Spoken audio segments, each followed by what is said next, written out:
Cuando Elsa me invitó, no sé por qué motivo, para que prepare esta ponencia, mi primera respuesta inicial fue no, y después me fue convenciendo amigablemente.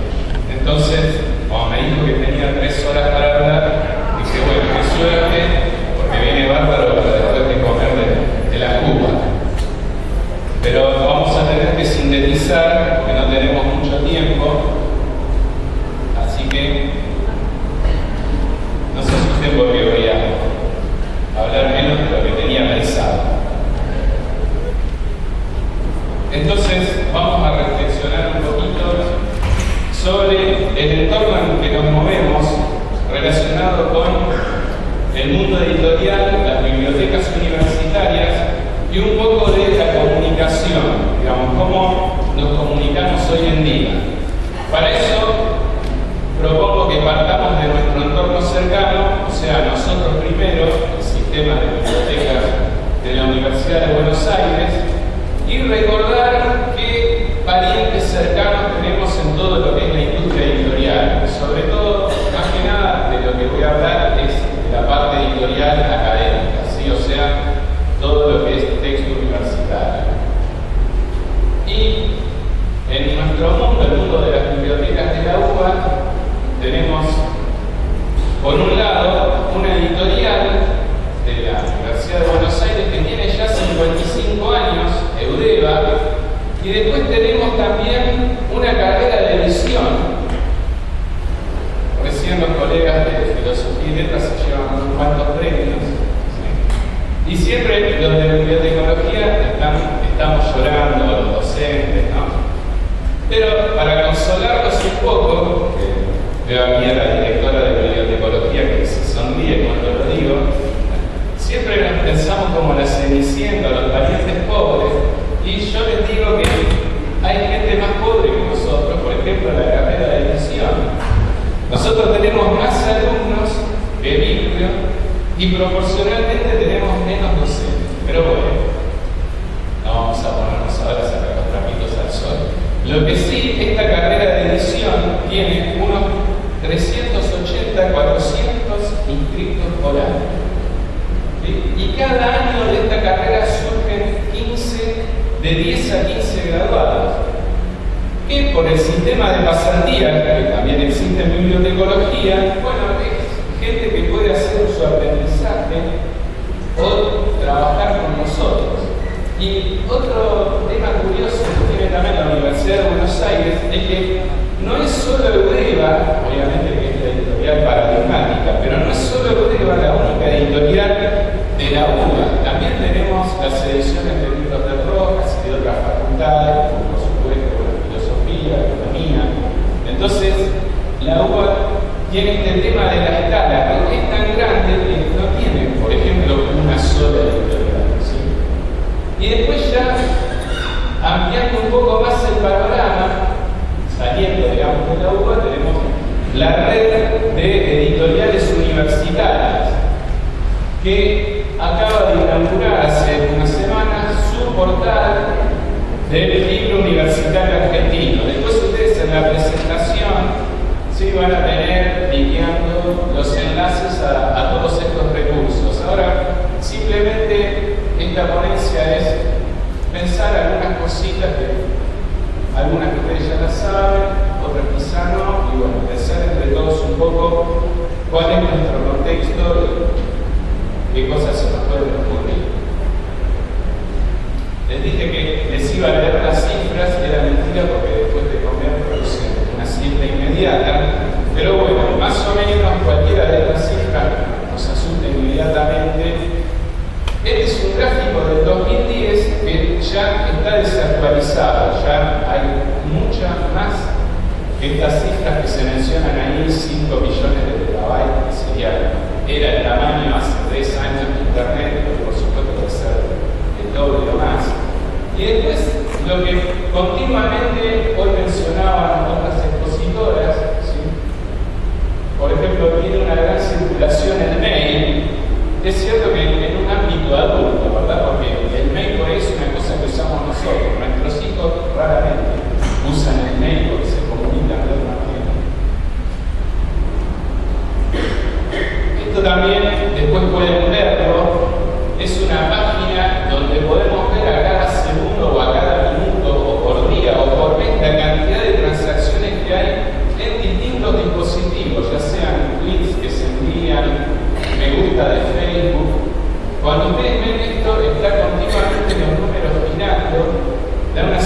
siente vértigo.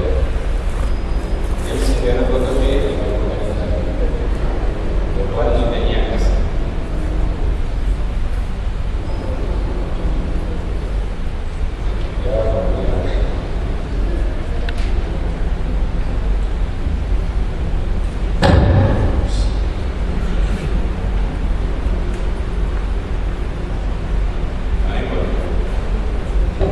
Como escuchábamos hoy a la colega León, que nos hablaba, la directora del CITEP, a veces discutimos con otros colegas si este vértigo de los nuevos medios no modificó en alguna manera las capacidades cognitivas, o sea, la manera en que leemos, la manera en que escribimos. Todavía hay gente que duda que esto sea así. Sin embargo, continuamente se hacen encuestas y los estudiosos van detectando que, por ejemplo, nuestra capacidad de atención, porque en Internet hay muchos estudios para medir, por ejemplo, los movimientos de los ojos, y eso se aplica después al diseño de la página. Y también hay estudios sobre la capacidad de atención, que antes, en la época de este gráfico, que es del 2010, era de 20 segundos el promedio. Unos 2 años después, pasó a ser de 12 segundos y hoy en día esa franja de atención que prestamos es de 8 segundos. Y todo esto regado, por supuesto, con un exceso de información.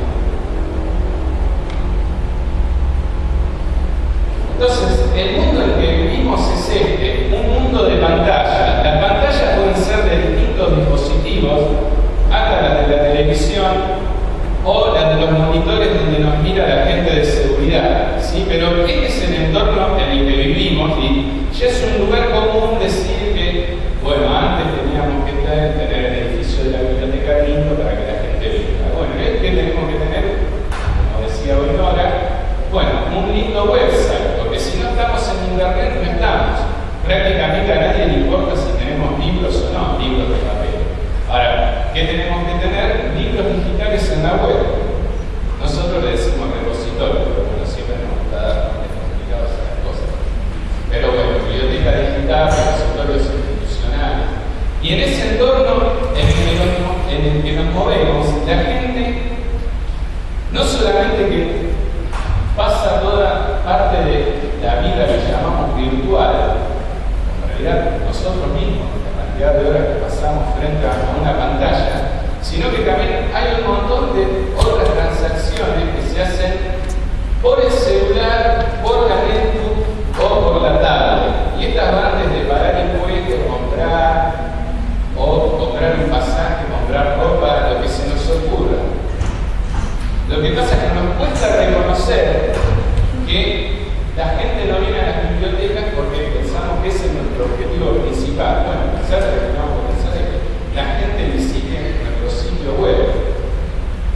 Nosotros mismos tampoco vamos a un guía de turismo y a una agencia de turismo. Si tengo que hacer un viaje, me armo yo mismo el recorrido por internet, miro los mapas por internet. Nosotros también hay un montón de cosas que ya no usamos más, las agencias de turismo, por ejemplo. Hoy cada uno se arma su viaje con su ruta, se fija en Twitter, por dónde va a ir, cuántos kilómetros son, y nosotros vemos a los de las agencias de turismo llorando. Sí. Pero sí nos vemos a nosotros llorando. Bueno, quizás eso es lo que yo percibo. Entonces, comprar, por ejemplo, también es una actividad multipantalla, ¿sí? Y que también va creciendo continuamente el uso de celulares. Entonces, creo que no solamente nos tenemos que preocupar de estar en Internet, sino que eso también por desarrollar apps, quizás para estar en los celulares, porque la mayor parte del tráfico sin Internet y de las transacciones se hace por ese medio. Este es un gráfico que está retocado con una especie de dibujo, pero que nos muestra el ascenso de los omnívoros digitales. Que no piensen que son extraterrestres o gente enriquecida del primer mundo, sino que cualquiera de ustedes que tenga un celular, ¿sí?, una tablet y una computadora, entra en esta clasificación. Levanten la mano los que tengan tablet celular y compu. Ahí levanta la mano, son todos tímidos.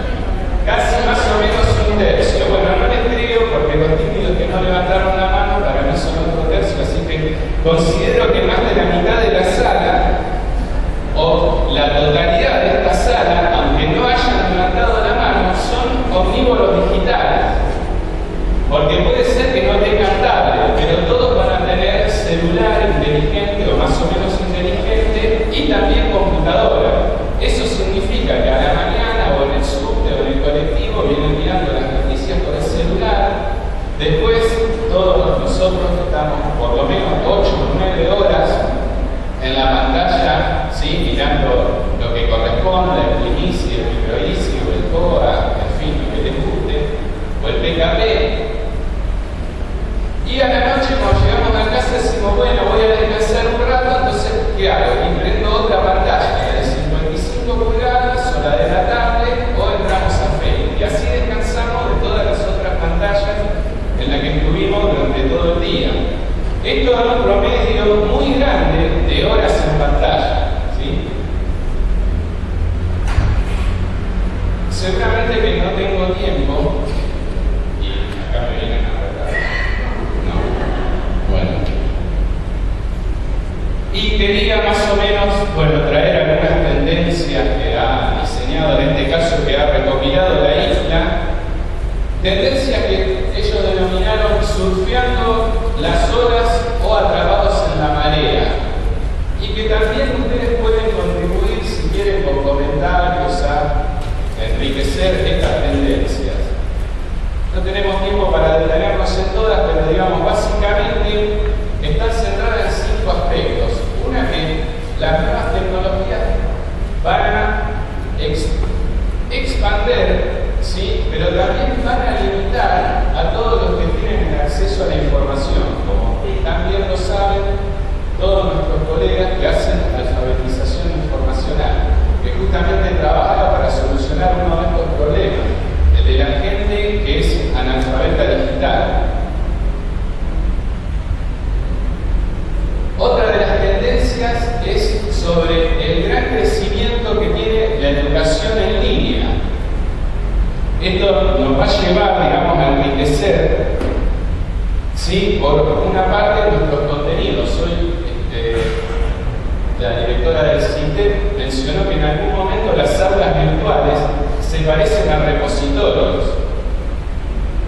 Entonces, miren qué lindo cuando nuestra aula virtual, que tiene, supongamos, 80 PDF para que los alumnos lean, nos digan de la biblioteca de la universidad, yo ahora me pongo en el rol de docente, tenemos que alinear la bibliografía de las aulas virtuales con la de los repositorios. ¿Y por qué no? Sí. Lo cual sería un corredero de cabeza, pero tenemos que eso ocurre. Otra de las tendencias son sobre los límites de la privacidad, y esto estaba relacionado no solamente con lo que hablábamos de las pantallas hoy, sino también con la cantidad de tráfico que se genera y que es recopilado en lo que se llama los datasets o conjuntos de datos, también en los datos que generan los gobiernos. Vieron que ahora nosotros también tenemos un portal nacional de datos públicos, es decir, que hay un montón de información, al cual seguramente nosotros también vamos a contribuir, un montón de información del gobierno la podemos visibilizar allí.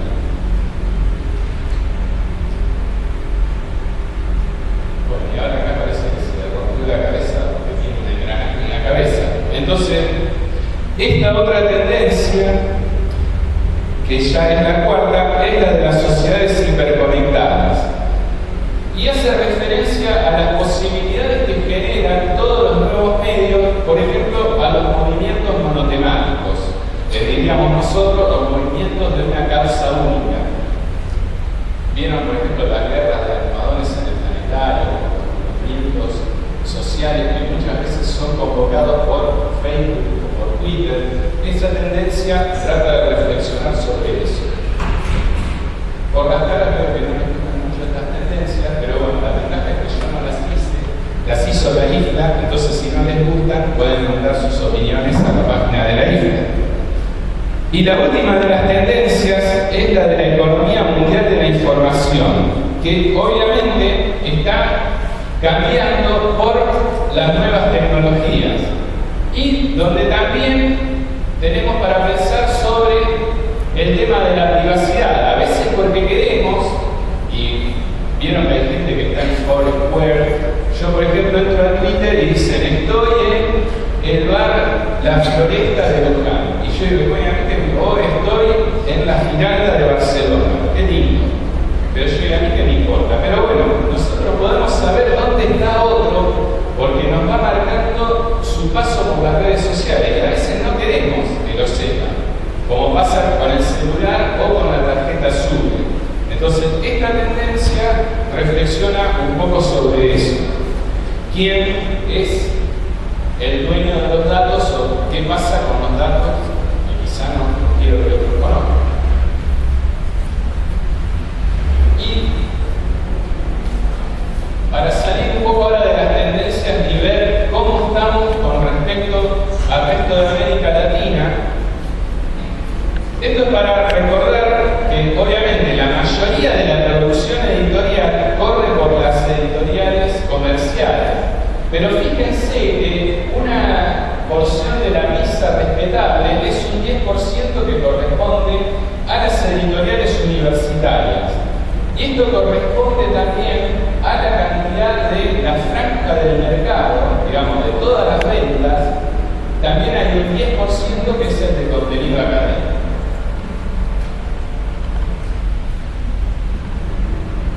Este otro gráfico, que son del Centro Regional del Libro de América Latina y el Caribe, del CERLAC, nos muestra el crecimiento desde el 2010 al 2012 de la producción de e-books. Fíjense que la cantidad de libros que llamamos ahora en papel, digamos, va disminuyendo la cantidad de títulos y ya la producción de libros electrónicos es casi un 17%.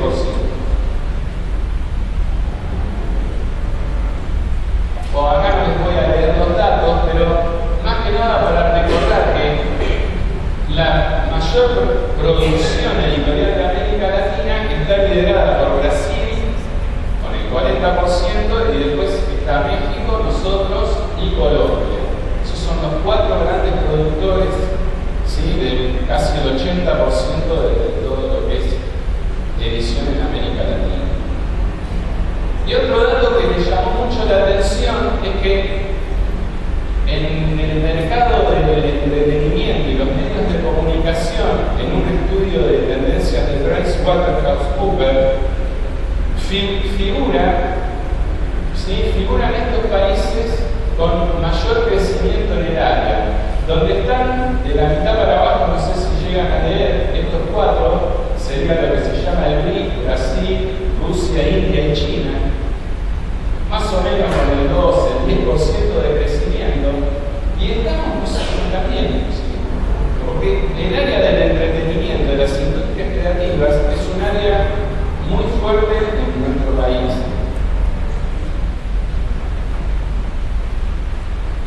Y en esta área de lo que sería el entretenimiento, vemos, por ejemplo, en este gráfico tomado de Internet, sí, que todos los nuevos medios digitales reclaman nuestra atención y allá el libro de papel está llorando y pidiendo que se acuerden de él.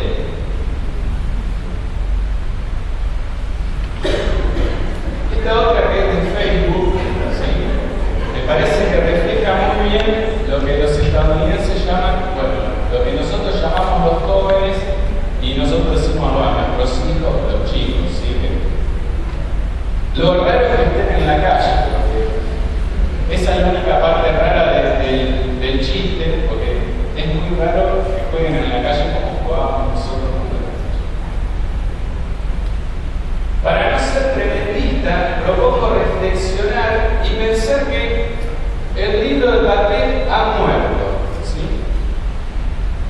Pero ¿desde qué punto de vista decimos que ha muerto?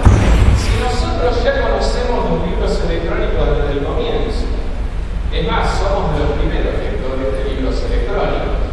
Pasa que ahora hay una moda del libro electrónico y una gran producción que se llegue al 17%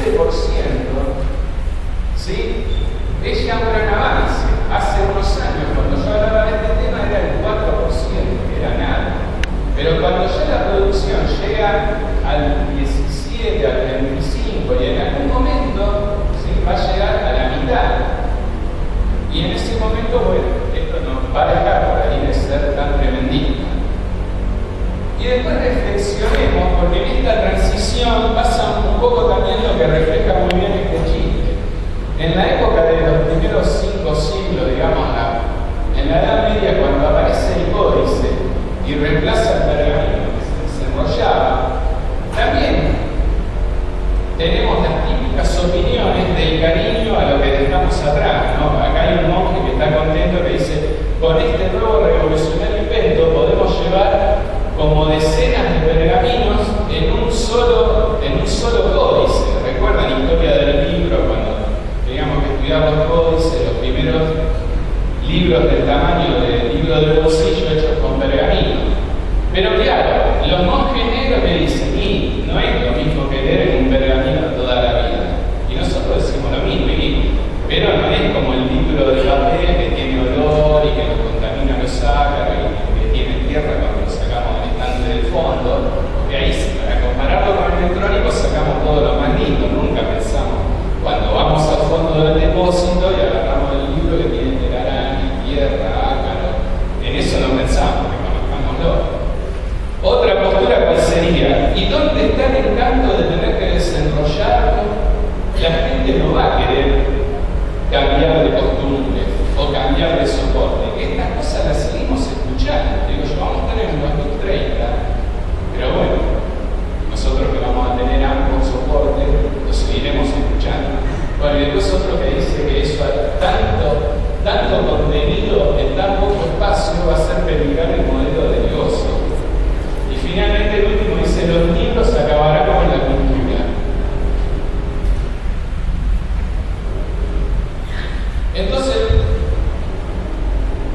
el tema es que tanto los editores que producen el contenido, los autores, como enseñan los docentes, los creadores de ese contenido, y nosotros, las bibliotecas universitarias, que somos los administradores a través de los repositorios, todos giramos alrededor de ese famoso contenido. En realidad nuestro trabajo es brindar el acceso y garantizar continuamente la vieja misión de registrar, difundir, conservar, ¿sí? Pero en un entorno digital. Y entonces, en lo que yo llamo el escenario editorial, tendríamos acá los actores, ¿sí? Que serían el bibliotecario, el editor, el docente y los estudiantes, porque los estudiantes también son parte, ¿sí? del engranaje de la maquinaria. Repasemos un poquito los roles. Bueno, a nosotros nos tocó la más linda en esta suerte de imaginario, porque ya la del editor está un poco retirada de sangre, pero no vamos. ¿Cuáles serían nuestros roles? Y nuestros roles abarcan casi todo. Seleccionar, tenemos que adquirir, también tenemos que preservar, también tenemos que comunicar y también recomendar, porque en la selección está implícita la recomendación. Entonces, siempre con los libros sobre la cabeza. En tanto que los editores tienen una función más bien de selección y de comunicación. Y esto es algo que brota naturalmente en las reuniones de, por ejemplo, la red de editoriales universitarias. Esto, en nuestro imaginario, yo creo que vemos a los editores así. Aunque a su vez el rol del editor universitario está también en una postura no tan comercial como la de sus colegas, ¿sí? Los editores simplemente comerciales. Y después, entre el profesor, los docentes y los estudiantes, tenemos a los principales creadores de nuestro contenido, ya que los docentes, básicamente a través de los libros de texto, los apuntes, las fichas de cátedra, son también los que producen la mayor cantidad de contenido que se va a albergar en el repositorio.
Los docentes, digamos, aunque parece también este dibujo de una bibliotecaria, en una pelea imaginaria, con los editores diríamos que no queremos que lo comercial manche la pureza de nuestro trabajo, ¿sí? Es un poco también a veces la postura tanto de docentes como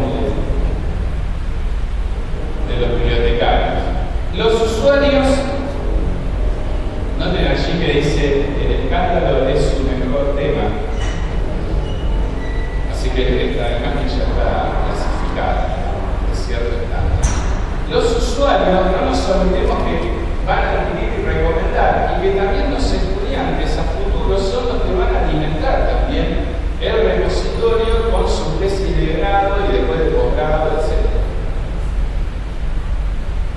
Bueno, ahí hay un repasito. Y por último, bueno, los lectores es un rol que hacemos todos continuamente, tanto los editores para buscar nuevo material, como nosotros para ver lo mejor que hay en otros lugares. Ahora bien, en este contexto, ¿tenemos un plan?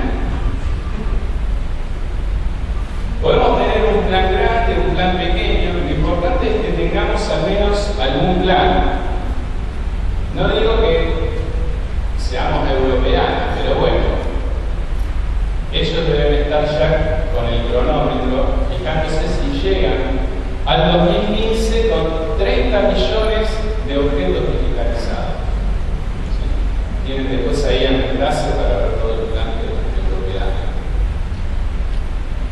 Entonces, ¿qué podemos hacer o cómo pueden hacer las universidades para ayudar? Bueno, esta era una de las primeras presentaciones de Peter Saber, que bueno, ustedes pueden leerlo también en la página de Exactas, que las colegas hacen una traducción de su boletín de noticias, pero básicamente hay 5 grandes pasos, que uno es hagan un repositorio y llénenlo, ¿sí? Tan sencillo como eso. El segundo es que identifiquen y apoyen las revistas de acceso abierto. El tercero es el de los derechos de autor, actividades que también nosotros venimos haciendo relacionadas con lo que es la alfabetización de la información. Capacitar a los docentes, ¿sí?, a que sepan cómo manejar sus derechos de autor, que muchas veces no lo saben, incluso nosotros lo sabemos. El cuarto paso es, bueno, promover el acceso abierto. Y el quinto, educar a la facultad, quiere decir a todo el plantel docente sobre el acceso abierto y sus beneficios para la institución. Como ejemplo de otros colegas de otras latitudes, tomé el primer libro que hicieron en acceso abierto los colegas de la Universidad de Santiago de Compostela y que por supuesto está en su repositorio. Fíjense lo que es esta página de legales. Esto sí es el tema de mi materia en la carrera de edición. Por un lado tiene un dato curioso que es la ficha de catalogación en fuente, esto está en el PDF, ¿no?, que en España no es obligatoria, pero que acá por un exceso de prolijidad que ellos han usado. Después viene toda la parte que llamamos en la página de legales, como decir, la parte de los créditos para asimilar a lo que es el cine, donde está detallado desde quienes hicieron la corrección hasta, bueno, los datos del copyright. Hasta acá, digamos, esta es la parte normal, encontrarnos con el copyright, que todos los derechos reservados, bueno, que siempre leemos en la página de legales. Ahora bien, esta página de legales continúa con todos los que intervinieron en la edición y finaliza, ¿sí?, con las famosas licencias de Creative Commons. Entonces, yo creo que esta página, por ejemplo, que a su vez tiene el Handle y el DOI, es una excelente página de legales para tener en cuenta cuando encarguemos o cuando en la editorial de la universidad nos pregunten algo. Bueno, ya hay gente que hace las cosas estandarizadamente y, digamos, tenemos modelos para inspirarnos. Acá tienen la página del repositorio al que corresponde este libro que les acabo de mostrar. Y después, por supuesto, que el MIT, por ejemplo, sí, todos los libros los venden, pero cada tanto decimos, bueno,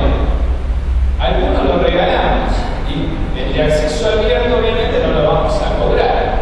Bueno, entonces si ellos pudieron, capaz que nosotros podemos también. Acá les pongo de ejemplo, este es el libro de Peter Saber, de acceso abierto, que lo tienen para bajar en distintos formatos, en EPUB, en PDF, ¿sí? Y es libre de costo. Y también después por ahí hay algún enlace a un lugar donde tiene el libro abierto y uno puede hacer comentarios y participar, digamos. Eso también es parte de lo que llamamos, que se habló hoy en uno de los paneles de inteligencia colectiva. Bueno, y para ir terminando, un poquito de repaso de los formatos, digamos. Entonces, por ahí lo que pasa es que nosotros miramos el formato nuevo pensando en el viejo. Entonces me parece que esta imagen trucada era un buen símbolo de lo que nos pasa a veces. Nosotros miramos el libro electrónico y es como el cine, que queremos ir al cine y que además que se mueva la pantalla, que queremos en 3D, que haya también una fragancia del bosque de los pinos. Entonces el libro electrónico queremos que tenga olor a papel. Bueno, ¿sí? Lo seguimos mirando con la cabeza del libro de papel, pero nosotros sabemos que el libro electrónico puede tener no solo texto, sino también puede tener audio, video, puede tener imágenes. Entonces, no vamos a pensar más en el libro electrónico como la novela que leíamos de 500 páginas. Porque en ese momento, cuando lo que ahora se llama, ¿se acuerdan que nosotros hablábamos de registros enriquecidos? Bueno, cuando lo que ahora llamamos registros enriquecidos porque tienen la tapita, porque cliqueo y voy a otra página, eso ahora lo vamos a cambiar por libros enriquecidos. Y en ese momento ahí sí, vamos a volver a la placa roja, esa que decía de que el libro ha muerto. Cuando sea la mayoría de los libros enriquecidos los que reinen. Si nosotros nos hacemos problema con los formatos de los registros, miren qué lindo es el problema de los formatos de los libros electrónicos, ¿sí? El que está en una no está con la otra. Si bien hay un estándar que está por allá, ¿sí? El del logo verde que se llama EPUB, ese es el estándar que se promueve. Pero ¿qué pasa? Hay un señor que está ahí que se llama Amazon y que es el dueño del mercado y que, o casualidad, no usa ese estándar. Entonces, ahí hay una batalla todavía que se está desarrollando como si fuera en la época de los videos, los Betamax y los VHS, pero eso está pasando ahora. Lo mismo que lo del libro enriquecido. Tenemos herramientas para hacerlo, pero son temas que están ahora pasando. Esto era para recordarles que, bueno, con el EPUB hay una posibilidad que la de que el texto fluye, entonces independientemente del tamaño de la pantalla, no es como el viejo PDF crudo que no podía ponerlo, ¿sí? E incluso en las tablets, esto pasa también con los PDF. Yo voy a agrandar la letra, la página se va tanto según la pantalla que yo tengo. Después de recordarles, por si un día quieren experimentar un poco, bueno, los que tengan un departamento de diseño, que tengan el Adobe InDesign, no van a tener problemas, porque son ricos, y bueno, los que somos pobres, podemos bajarnos el calibre, que no solamente sirve para leer libros electrónicos, sino que también esas resoluciones o reglamentos, cosas que tengo tiradas por ahí en algún rincón de la PC, las puedo transformar a un EPUB. Y como digo yo, bueno, ahora no sé dónde dejé el teléfono, podemos tener, por ejemplo, yo tengo acá los estándares de la UBA. Entonces, cuando voy en el subte, vengo leyendo los estándares de la UBA.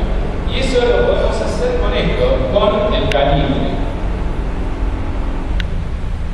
Después, cuando la cosa se pone complicada y tenemos que pulir, ¿sí?, lo que es el código, se usa este otro software que también es libre y se llama Siki, que es un editor de EPUB. Y después esto para vos, Pablo, después instalarlo. Nuestro querido PKP tiene también un software que es gratuito y que sirve, sí, para editar textos académicos.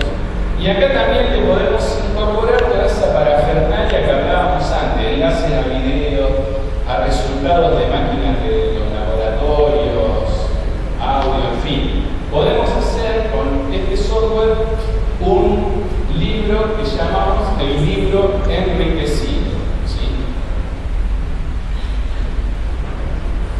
Entonces, no sé si ustedes recuerdan esto, es lo primero que vi cuando entré al CIMI y quedé impactado. Siempre recordar que